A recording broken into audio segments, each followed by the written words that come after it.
Good morning, friends. Drew here on a beautiful, chilly fall morning, and I wanted to show you the after pictures of the side of the house here. If you remember before, we had two doors in the side here. They let out onto a deck, and the deck has been removed, the doors have been removed, and we have now replaced one of these doors with a bay window.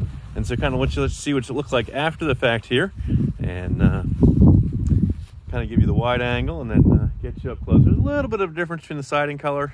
We weren't able to match it exactly. The what was here originally has actually been discontinued.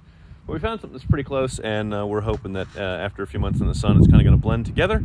And if it really bothers you too badly, then we can always come back and replace, from there on up the rest of the way up. But trying to be a little budget friendly and just do what was required. And that's what the customers asked us to do. That's what we're going to provide.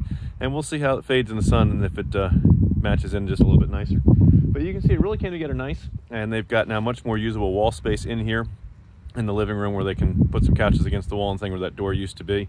And now that they've got the window here for the kids' play space, they've got that nice little storage area underneath, and we'll show you what that looks like here in a few minutes. But wanted to just kind of let you see where things were at and how this project came together when it was all finished. They had recently had the roof redone, so we knew exactly what color shingles we needed to be able to match to get that right where it needed to be. And so this really came out nice. We're really pleased with how the whole project came together. And take you around the other side here. So they've got some windows, they can see what's going on, and let some more light into the room that way. Makes it feel a lot more open. And then they've also got the bench seat. So we'll take you inside, and we'll show you what that part of the project looks like as well. And it just really came together nicely. So we're pretty pleased with it. Let's take you inside, and we'll show you what that part of the project is.